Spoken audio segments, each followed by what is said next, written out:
Un plaisir de vous retrouver dans ce rendez-vous de votre émission Instant Santé. Chers téléspectateurs, aujourd'hui on parle des kystes de l'ovaire, une maladie qui peut disparaître au bout de quelques mois. Mais au-delà, on parle des complications. Tout savoir sur les kystes de l'ovaire, c'est tout de suite.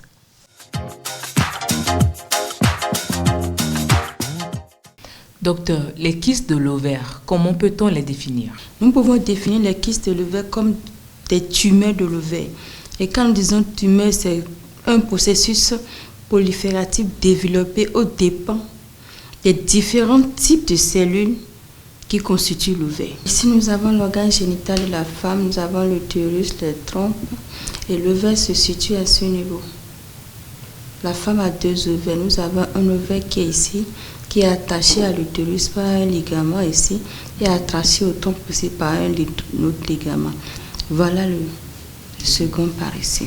Lorsque ces éléments, chacune de ces cellules de l'ovaire prolifère, c'est-à-dire se développe de façon anormale, exagérément, cela donne le kyste.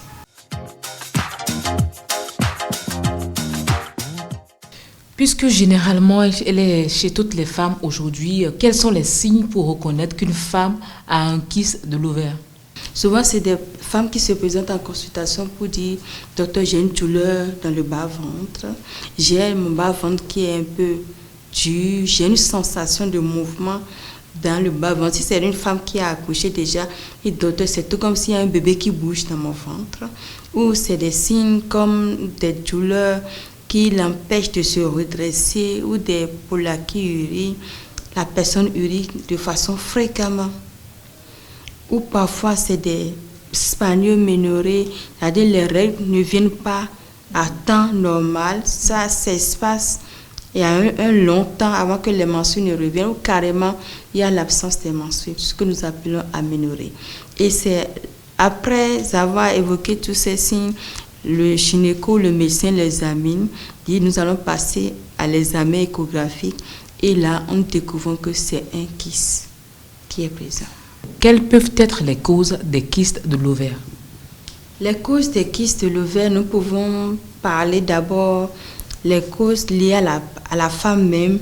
Nous avons la nulliparité, nous avons le traitement chez certaines femmes pour les désirs de maternité, ou soit nous avons la ménopause tardive. Parmi les causes aussi, nous avons les causes liées à la famille.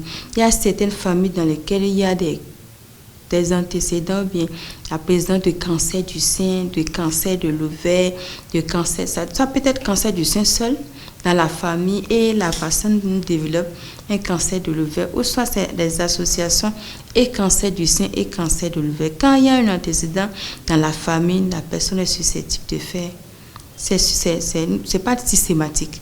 La personne peut faire un kyste de l'ovaire. Et notons que parmi ces kystes, nous avons les kystes qui sont fonctionnels et les kystes qui ne sont pas fonctionnels. Les kystes fonctionnels sont des kystes qui se régressent d'eux-mêmes. En moins de 3 mois, c'est des régressions spontanées.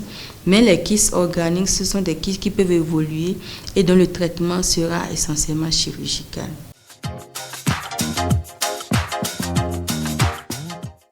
En termes de traitement, comment peut-on guérir des kystes de l'ovaire? Le traitement pour venir à bout des kystes de l'ovaire, nous avons dit tout à l'heure que lorsque le kyste est un kyste fonctionnel, ça veut dire que c'est un kyste qui est développé aux dépens soit du follicule, soit du corps jaune qui est resté après l'ovulation.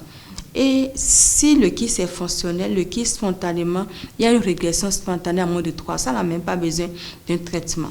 Maintenant, lorsque c'est un kyste qui est organique, ça veut dire que c'est un kyste qui est développé et en son sein, nous avons des structures hétérogènes. On peut retrouver même des dents, des résidus de dents, des cheveux ou de n'importe quoi. Il y a tout un amas d'éléments qui se retrouvent dans ces kystes et qu'on appelle kystes organiques. Ce genre de kyste ne régresse pas spontanément. Nous avons le traitement chirurgical. Maintenant, lorsque le kyste, c'est un kyste malin, c'est-à-dire c'est une tumeur, c'est un cancer, le traitement aussi, il y a des étapes, la chimio, tout ça là, avant d'aller à un traitement chirurgical. Peut-on dire que le traitement d'un kyste de l'ovaire détecté tôt peut y avoir de solutions? Détecter tôt, il y a toujours la solution pour éviter des complications.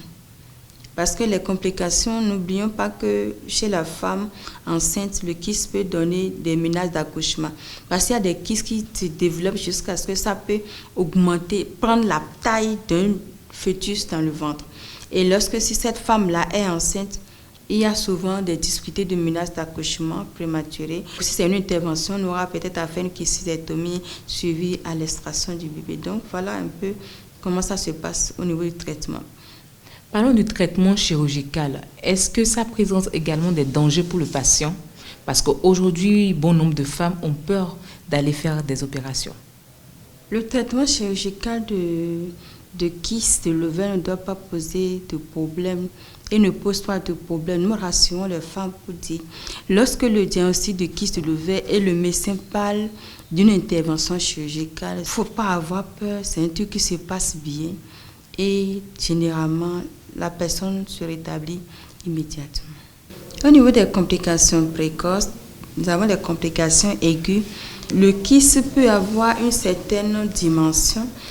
Lorsque le kyste est développé à ce niveau, ça peut prendre une hauteur, c'est-à-dire une grandeur un peu comme ça, et relié à l'ovaire par un petit cordon. Et selon le poids de ce kyste, ça peut se tourner sur ce petit cordon. Et là, nous parlons de torsion de kyste. D'autres complications de ce kyste, à un moment donné, lorsque ça tourne, à un moment donné, ça peut se rompre dans le ventre de la patiente. Et là, tout ça, ça donne des douleurs aiguës. Ou soit, il y a des vaisseaux qui sont dedans qui peuvent commencer par se rompre. Il y a une hémorragie intrakystique. Lorsque nous parlons de torsion annexée, c'est une urgence. Et c'est le cas du traitement chirurgical que nous avons évoqué. Là, c'est une urgence rapide et puis il faudra aller ouvrir pour enlever ce kyste. Nous avons aussi la torsion annexée pendant la grossesse. Nous avons les menaces d'accouchement prématuré. Merci docteur. Alors, quelques conseils pour prévenir les kystes de l'ovaire chez toutes les femmes. Quelques conseils pour éviter aux femmes de faire des kystes de l'ovaire. D'abord, il faut éviter l'automédication. La femme doit avoir un suivi gynécologique tout le temps pour qu'on puisse essayer de l'examiner. Parce que ce n'est pas un truc qui peut être systématiquement franc comme ça. Lors d'un examen systématique, la femme qui est venue pour un désir de maternité ou pour toute chose, l'examen échographique peut nous détecter un kyste. Voilà. Merci Dr Massimilienne Serroué. Chers téléspectateurs, on retient simplement que le traitement des kystes de l'ovaire existe. On peut en guérir. Il suffit juste d'aller tôt voir son gynécologue pour diagnostiquer le mal et on est sauvé. Ce sera tout pour ce rendez-vous. À la prochaine pour un autre numéro. Mais n'oubliez pas vos commentaires sur la page Instant Santé sur Facebook.